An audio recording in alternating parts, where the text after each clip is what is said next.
আজ বিষয় দিয়েছেন একদিকে ভক্ত আর একদিকে ভগবান। এতক্ষণ আলোচনা যেগুলো শুনলেন একটাও ভগবানের বটে কি? তাহলে প্রথমে বললি পাই তোমাকে ভক্তের ভূমিকাটা দাও। ভগবানের নিজস্ব কি কোনো জায়গা নেই? খুব চিন্তা করে দেখুন, খেলোয়াড় দুটি রাস্তায় দুজনকে খেলতে দিয়েছেন, একদিকে ভক্তের ভূমিকা, একদিকে ভগবানের ভূমিকা। আমি প্রথম জিজ্ঞাসা করেছিলাম, বলো ভগবান তোমাকে দেখে আমার একটা মনে সন্দেহ, সত্য যুগের যিনি ভগবান নারায়ণ তার সঙ্গে দাপর যুগের যিনি ভগবান শ্রীকৃষ্ণ, এর মধ্যে মিল খুঁজে পাচ্ছি না, চারটি পার্থক্য আমি দেখতে পাচ্ছি, সেগুলো কি? আপনারা উত্তর শুনলেন, উত্তর পেয়েছেন? কথার নাই লতা পাতা ব্যাঙে দই ছিঁড়ে খায়, মা আই বুড়ি থাকতে বিটি শ্বশুর বাড়ি যায়। দ্বিতীয় জিজ্ঞাসা করে বলেছিলাম, ভগবান তোমার এত নামের মধ্যে একটা নাম দেখলাম, নামটা হচ্ছে ত্রিযুগ, তোমাকে ত্রিযুগ বলা হয় কেন? মালকই 2 ঘন্টা যাবৎ বদবদ করে বকে গেলে দিলে কি মানুষকে? আপনারা শুনলেন অনেক কথা, আমিও শুনলাম বসে বসে। আমি জিজ্ঞেস করলাম, সত্যযুগে নারায়ণ তুলসীর সতীত্ব নষ্ট করেছে, বলো কার সতীত্ব রক্ষা করে তুমি সতীনার নাম পেয়েছো? সেই মেয়েটার নাম কি পেয়েছেন? পাননি। এবছর আর পাবেন না, এখন 2-4 বছরও পাবেন না। এবছর কেন?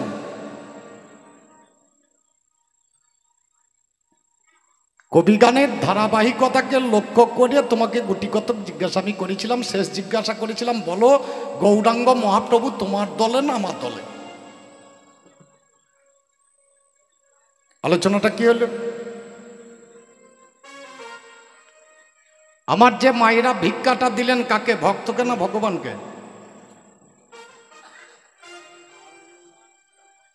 আমার মনে হয় ওর প্রদীপে তেল শর্ট হয়েছে নাকি? বাবা টোকর কখনো টাকে চুল বেরোয় না, আর মেঘের গর্জন গাবজটা ঢাকে ঢাকা যায় না। প্রথমেই বলেছিলাম, ভক্ত আমার মাতা পিতা, ভক্ত আমার গুরু, ভক্ত আমার নাম রেখেছেন বাঞ্ছা কল্প তরু। আমি তোমার মা বাবা, আমি তোমার গুরু, নাকি? আলোচনাটা ঠিক জায়গায় রাখলে খুব সুন্দর লাগে ভক্ত ভগবান গান শুনতে। এই ভক্ত ভগবান গানটা কি? একটা জীবাত্মা, একটা পরমাত্মা। ভক্ত হচ্ছে জীবাত্মা আর ভগবান হলেন পরমাত্মা। এর মাঝখানে একটা জায়গা আছে, যার জায়গাটা হচ্ছে মায়া। এই মায়াটাকে অতিক্রম করা যাবে কি করে, এটা হচ্ছে গানের বিষয়। পাঁচালি অনেকগুলো শুনলেন বাবা, অনেক গান শুনলাম, অনেক রকম শুনলাম। বলতে বলতে কেমন লাগে, বহুদিন আগে এই ভক্তবান গানের মাঝখানে আমি বহু আগের কথা বলছি, দিলীপ চ্যাটার্জি কাশীনাথের সময়ের কথা বলছি। তোদের গান আমার আজও মাথার মধ্যে ভেসে আছে। আমি সেই দিকটা লক্ষ্য করে তোমাকে আলোচনা করতে বলেছিলাম, গৌরহরি তোমার না গৌরহরি আমার। শ্রীকৃষ্ণ প্রণয় মহিমা কি দৃশ্য বানয়, এবার সাধ্য জনাভূত মধুরিমা কি দৃশ্য মদীয়, সক্ষং যাস্যা মদনু ভবত কি দৃশ্য ব্যতি লোভা, তদ্ভবাড্য সমজনী শচিগর্ভ সিন্ধু হরিন্দু। Horrible horrible. কচ্চা খুলুন, অত ছেলে মানুষই গান রসরাজ করতে আসেনি। ভক্তের 3টি বিষয় ভগবান সমাধান করতে পারেননি। ভক্ত ভগবানকে কিভাবে আস্বাদন করেন, তার মাধুরিমা কেমন, ভগবান জানতেন না। এর গভীরতা কত, ভগবান জানতেন না। তার জন্য নিজে ভক্তের ভাব ধারণ করে কলিযুগের মাঝে গৌর রূপে অবতীর্ণ হলেন। শুধু একা নয়, ভক্তকে সঙ্গ করে। বাইরের রূপ ভক্তের, ভিতরকার রূপ ভগবানের। তোমাকে জিজ্ঞেস করেছিলাম তুমি আমার দলে না তোমার দলে। চিন্তাটা করেন। শুনলাম নাকি যে যশোমতী, এই যশোমতী বলেছিল আমার গর্ভে জন্ম নেই, বলছে আমি নেব না, আগে থেকে কথা দেওয়া আছে। আচ্ছা সত্য কথা বলুন তো, ধরা মা আগে না তেতা যুগটা আগে? চিন্তাটা আপনাদের, শাস্ত্র কি বলছে? সত্য যুগ আগে না তেতা যুগ আগে? সত্য যুগের কথা যদি ধরার হয় তাহলে ভগবান কথা দিতে পেল কি করে? শাস্ত্রের মধ্যে বিভ্রান্তি লক্ষ্য করলে হবে, আগে সঠিক সিদ্ধান্তটা করতে হবে। আমার বেটার মতো লেখাপড়া শিখলে এরকমই হবে। একদিন নদিয়া থেকে গান করে ফিরেছি, বেটার বয়স তখন 5 বছর। এবছর এখন তো অনেক বড় হয়ে গেছে, এখন এইচএস দিয়েছে এবছর। বেটার সঙ্গে সঙ্গে বলছে বাবা তোমার সঙ্গে ভাত খাবো। আমরা এই রাত্রিবেলায় ভাত কে দিয়ে খাবি? বলে ডিম ভাজা দিয়ে খাবো। বলে এই রাত্রিবেলায় ডিম কোথায় পাবি? বাজার বন্ধ করে দিয়েছে। ওই যে ঠাকুমাকে বললো একটু ডিম পেরে দেবে। বলে আরে ঠাকুমা ডিম কি করে পারবে? বলে মাস্টার মশাই বলে দিয়েছে আজকেই, যারা চিবিয়ে খাই তাদের বাচ্চা হয়, যারা গিলে খাই তারা ডিম দেয়। তা ঠাকুমাই তো একটাও দান নাই, ও তো গিলে গিলে খাই, ডিম দেবে না কেন? তাহলে এক কাজ কর, তো দিদিমণির কাছে যা, কোন খাড়ুয়ে ভরিয়ে রেখেছে দেখ না, দুটো নিয়ে বার করি। এই পড়াশোনা যদি কেউ শেখে তারা এইরকমই বলছে। খুব ভক্ত যদি হয় বলবান, বিধির কলম কেটে করে খান খান। কি বাবা, তুমি না খেলেও তোমাকে আজ খাওয়াবো, তারপর ছেড়ে দেবো। যদি এমনিতে না খাও, পাঁচন ধরবো, নাচন ধরাবো। একবার তোমাকে ভেঙে দিয়েছি, সোজা হয়ে দাঁড়াতে পারো না। নিজের বউ থাকতে পরের বউ নিয়ে ফুর্তি মারতে গিয়েছিল। বিরজা ব্রহ্মাণ্ড পরে রাসমঞ্চে ফুর্তি মারতে গিয়েছিল বিরজার সঙ্গে। সেদিন রাধারানী গিয়ে পৌঁছেছিল, নিজের সর্পরূপ ধারণ করে গিয়েছিলেন। রাধারানী ময়ূরীর রূপ ধারণ করে সেদিন তুলে এনে 3টি কাছাড় মেরেছিলেন, আর 3 কাছাড়ই ভেঙে দিয়েছে 3 জায়গা। এই 3 কাছাড়ে 2 ফোঁটা রক্ত ঝরে পড়েছিল, একটাতে মান আর একটাতে মাথুরের জন্ম দিয়েছিল। আজ পর্যন্ত দেখবেন সোঁচা হইতে পারে না। ভক্ত পারে না এমন জিনিস নয়। আমার গান শোনো, অত সময় আমার নেই। তুমি 2 ঘন্টা যাবৎ শুধু ভক্তের গুণগানগুলো করে গেলে, এখানে ভগবানের কিছু নেই। আমার একখানা পাঁচালি শুনুন, ওর গান যা প্রশ্ন আছে উত্তর শেষ, আমার গানও শেষ। বাবা কৃষ্ণ নামে, কৃষ্ণ নামে, কৃষ্ণ নামে, গানই বুঝতে পারবেন, আমার কথাতে বুঝতে পারবেন। যদি বুঝতে না পারেন আমাকে বলবেন, আমি বুঝিয়ে দেব। বাবা কৃষ্ণ নামে পাগল, পাগল হলো যারা, কৃষ্ণ নামে পাগল হলো যারা, কৃষ্ণ নামে পাগল হলো যারা। ও ভাই কৃষ্ণ নামে পাগল হলো যারা, ও ভাই কৃষ্ণ নামে পাগল হলো যারা, ও ভাই কৃষ্ণ নামে পাগল হলো যারা, ও ভাই কৃষ্ণ নামে পাগল হলো যারা, ও ভাই কৃষ্ণ নামে পাগল হলো যারা। এই কৃষ্ণ নাম যারা করে, আপনারা জানেন হরিনাম কৃষ্ণ নাম বড়ই মধুর, যেজন ভজে কৃষ্ণ সে বড় চতুর। বাবা খুব চালাক লোক হতে হবে, তাছাড়া কৃষ্ণের ভজনা হবে না। একটু চতুর হতে হবে। চতুরের শিরোমণি হচ্ছে শ্রীকৃষ্ণ। তাহলে ভক্ত যদি চতুর না হয় তাহলে শিরোমণিকে পাওয়া যাবে না।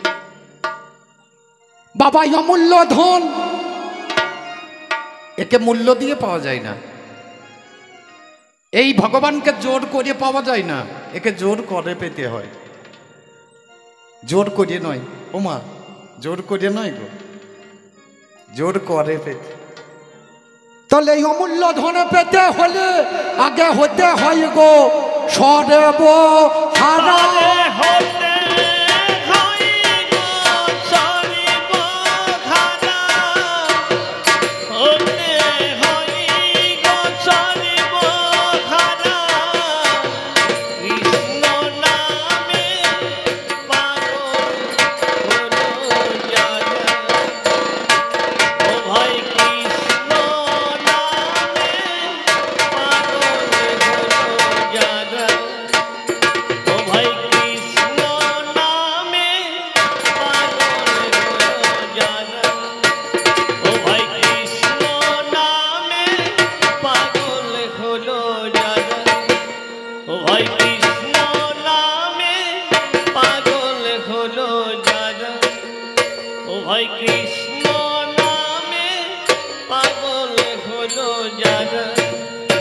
ভাই কৃষ্ণ নামে পাগল হলো যারা, ও ভাই কৃষ্ণ নামে পাগল হলো যারা, ও ভাই কৃষ্ণ নামে পাগল হলো যারা, ও ভাই কৃষ্ণ নামে পাগল হলো যারা, ও ভাই কৃষ্ণ নামে পাগল হলো যারা। রতনেতে রতনে চেনে, চোরে চেনে চোর, শুকরেতে কচু চেনে, কোকিলে চেনে ভোর। একজনে ব্রাহ্মণ বাজারেতে গেল, মেছনির মাছ বিক্রি দেখিবারে পেল। মেছনি মাছ বিক্রি করিতেছে ভাই, পাথরের বাট খাড়া দেখলো ব্রাহ্মণে মহাশয়। মেছনির বাট খাড়াই আমার হাতে দিবি, এক্ষণি নিয়ে যাব, আমার কথা নিবি। বললে ব্রাহ্মণ, বাটখারাটা দিলে তো আমার হবে না, এই বাটখারার আমার একটা বিশেষ গুণ আছে। বলে কি বল দেখি? বলে কেউ যদি 100 মাছ নেয় ওই বাটখারা, কেউ যদি 1 কেজি নেয় ওই বাটখারা, কেউ যদি 500 নেয়। বাটখারাটা কি? শালগ্রামের শিলা ভগবান মুকুন্দ মুরারি এক সেটে বাটখারা কিনলেন তরা করি। এসে বলে মেছনি রে, বাটখারাটা নিবি, ওই বাটখারাটাই এখন আমার হাতে দিবি। বাটখারা নিয়ে ব্রাহ্মণ বাড়ি চলে গেল, গঙ্গা জল দিয়ে তার সানে করাই এলো, সিংহাসনে বসাই এলো।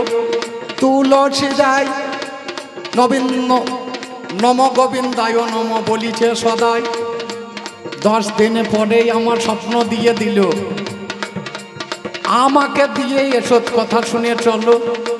ব্রাহ্মণ, আমাকে একবার দিয়ে এসো, আমি মাছের গন্ধে ভালো ছিলাম জানো, তোমার বাড়িতে আমি থাকতে বেশ ভালোবাসতে পারছি না, যদি দিয়ে না আসো আগামীকাল প্রভাতকালে তোমার বউটি মারা যাবে। আস্তে আস্তে ব্রাহ্মণ বলছে, ভগবান তোমাকে যখন সার করেছি বউ যাবে যা। পরের দিন সকালবেলায় বউটা মারা গিয়েছে। আবার 10 দিন পরে স্বপ্ন দিচ্ছে, আমাকে এখনো দিয়ে এলি না, তোর জ্ঞান হয় না, আজকে যদি দিয়ে না আসো কালকে দেখবে তোমার ঘরটা পুড়ে যাবে। বলে যাক, দুপুরবেলায় বসে আছে, ঘরটায় আগুন ধরে গিয়ে আর থাকার জায়গা নেই। একটা ঝোলার মধ্যে ভরে নিয়েছে শালগ্রাম শিলাটাকে, গলায় ঝুলিয়ে নিয়ে চলল, আর তো জায়গা নেই। যেতে যেতে একটা জঙ্গলের মাঝখানে অন্ধকার, সন্ধ্যা হয়ে গেছে, দাঁড়িয়েছে ব্রাহ্মণ, দেখছে একটা শিব মন্দির, সেখানে অনেক পাণ্ডার দল আছে। পাণ্ডবদের কাছে গিয়ে বলছে, হ্যাঁ গো পাণ্ডবর, আমার একটু রাত্রিবেলায় থাকা যাবে না? বলে যাবে, এখানে থাকো। রাতের বেলায় থাকতে দিল, কিন্তু সকালে অঘটন, শিবের গায়ে যা গয়না ছিল দেখছে চুরি হয়ে। চারিদিকে খোঁজ করতে করতে গিয়ে দেখছে সেই ব্রাহ্মণের ঝোলায় যেখানে শালগ্রাম শিলা, সেখানে গয়নাগুলো। ঘাতক ডেকে আনা হলো, চোর সাব্যস্ত হলো, হাত দুটি কেটে নিল। ব্রাহ্মণ কাঁদতে কাঁদতে বলছে, আগো তোমরা কেউ বন্ধু আছো আমার? ওই ঝোলাটা আমার গলায় পরিয়ে দেবে। ঝোলাটা গলায় পরিয়ে দিয়েছে। ব্রাহ্মণ চলে যাচ্ছে রাস্তায়, একটা সুন্দর পুষ্করিণী, একটা পুকুর, পুকুরের মধ্যে একটা সুন্দর ফুল ফুটে আছে। নয়ন ভরে দর্শন করছে ভগবান। যেদিন আমার হস্ত ছিল সেদিন পুষ্প ছিল না, আর আজকে পুষ্প আছে, যে আমার হস্ত নেই, কেমন করে দেবে তোমার? ভাবতে ভাবতে ব্রাহ্মণই আমার জলেতে নামিল, দাঁত দিয়ে পুষ্পটাকে সেজনে কেটে নিল। নম গোবিন্দায় নম বলে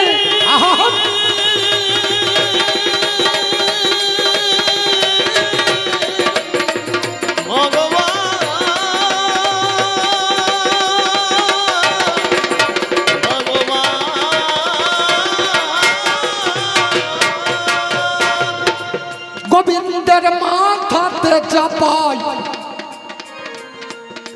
আর কি আমার থাকতে পারে সে দয়াময়। স্বপ্নে এসে দাঁড়াইল, ওরে ভক্ত সুজন,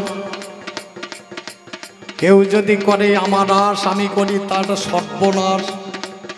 তাতেও যদি না ছাড়ে পাশ, আমি হয় তার দাসানুদাস।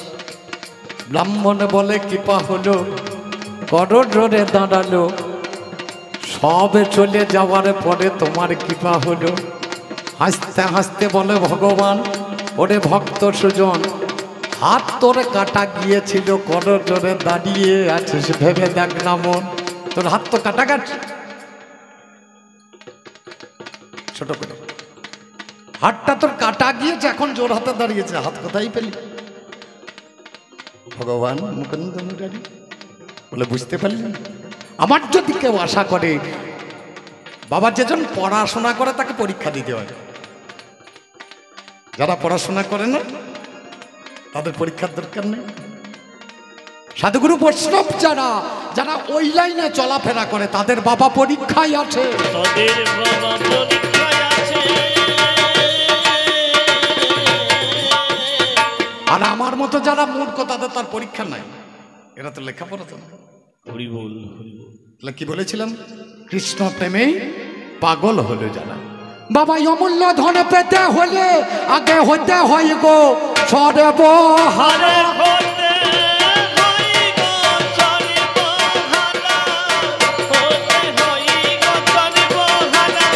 কৃষ্ণ নামে পাগল হলো যারা, সবাই কৃষ্ণ নামে পাগল হলো যারা। ওগো কৃষ্ণ নামে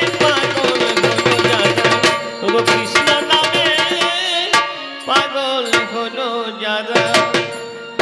যুধিষ্ঠির মহারাজ একটা যজ্ঞ করেছেন, সেই যজ্ঞে কৃষ্ণ ভগবান তিনি ছিলেন যজ্ঞেশ্বর।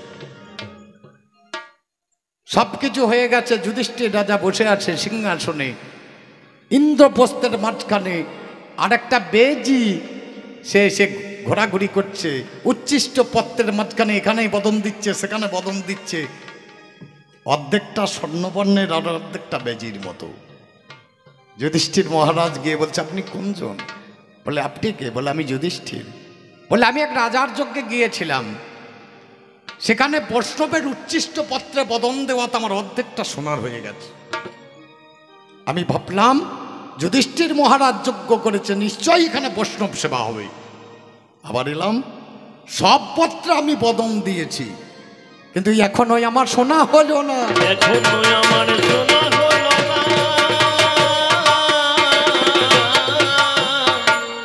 যুধিষ্ঠির মহারাজ বলল, তাহলে কি? ভগবানের কাছে কি বলছে? ভগবান, আমাদের যজ্ঞ সম্পূর্ণ হয় না। বলে, হয়েছে, তবে এখনো বৈষ্ণব সেবা হয় না। বৈষ্ণব সেবা হয় না। করজোড়ে দাঁড়িয়ে গেল পাঁচ ভাই, বলে, বৈষ্ণব পাবো কোথায়? বলে, পাঁচ ভাই চলে যাও। অর্জুন আমার ধীরে ধীরে করেছেন গমন,